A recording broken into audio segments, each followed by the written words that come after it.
is Keen On, the daily now.tv chat show with some of the world's leading thinkers and writers. Hello, everybody. It is Sunday, September the 17th, 2023. A rather cool Sunday in San Francisco. I hope some of you are getting some of your reading done on Sunday. There's no better thing to do on a Sunday than reading. As my guest, my old friend Bethanne Patrick, who is now a regular on the show, knows. Last week, she was previewing the fall with 8 great nonfiction reads, and she's back with fiction reads. The 8 books that she's particularly excited, 8 novels that she's particularly excited about for the full season of the literary world.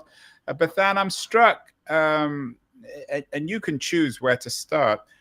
I'm struck with how struck with how concrete so many of these books are about.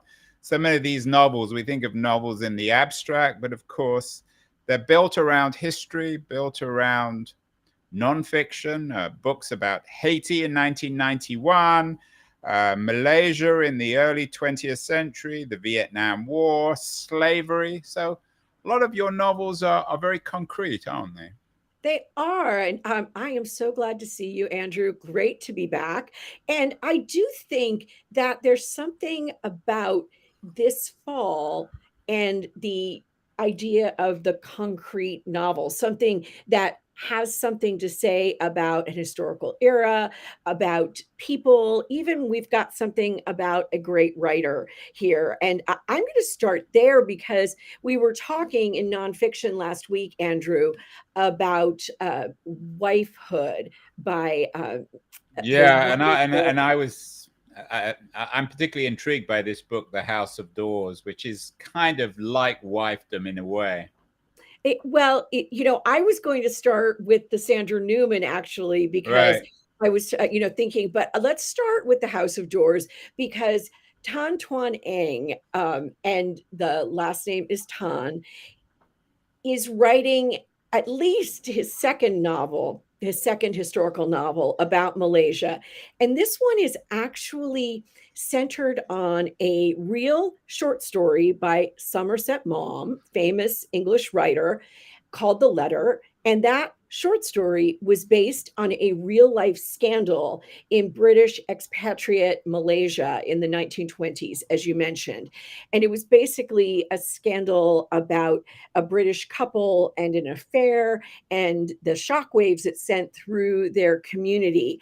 And what's quite interesting about what Tan has done here is that he has looked at this and given some really almost antiquated and twee language. It's a very mannered novel, and that is deliberate, okay? Because he is trying to say, look at this society that these people created for themselves. They were trying to be more British than the British because they were away from home. They were trying to be as mannered and genteel and status conscious as possible.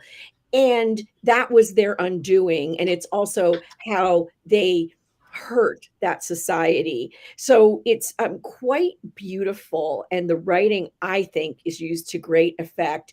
And a couple of critics picked at the sexual repression in the novel, that the writing is so mannered and he doesn't get into a lot of purple prose, but that, I believe, is his point. I believe Tan is trying to say this is a time in history where you could not let your mask slip. You could not let down your side, because if you did, everything would fall apart.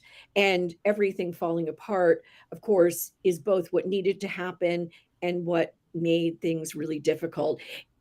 I don't like a lot of historical novels, okay? I don't like a historical novel that's about the costumes or the architecture. This is an historical novel that really digs in deep. It's about literature, it's about real people, about real life, and about a place that's It very, gets beyond the costumes, or it gets underneath it the does. costumes. I have to say that this is one of the novels that if I was to read, if I had the time to read some of these novels, this would be one.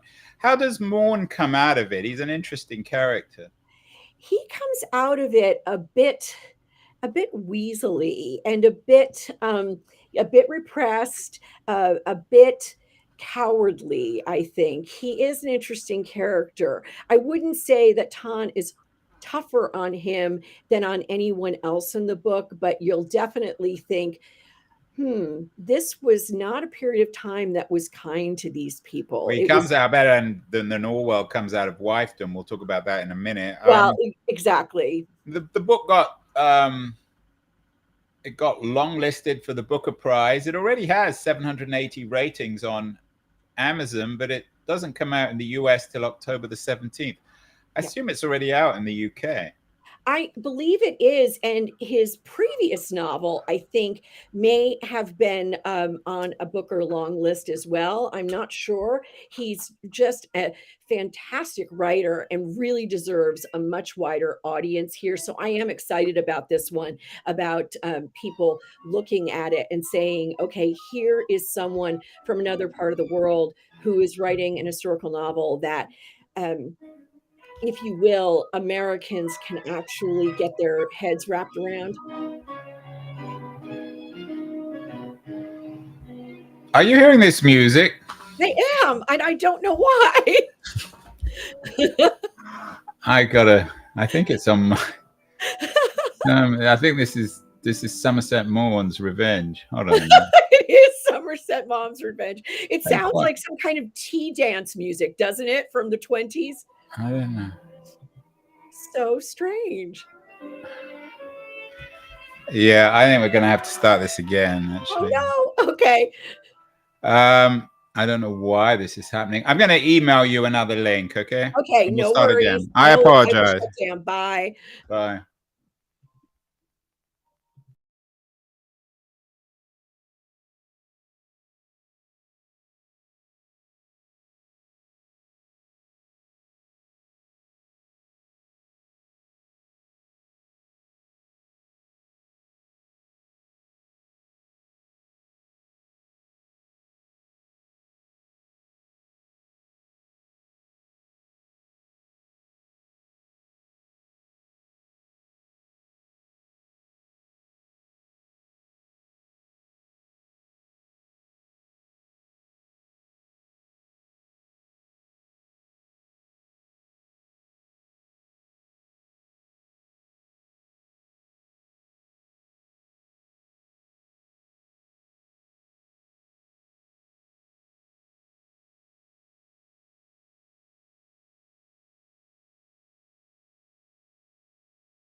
Fucking hell! What an idiocy.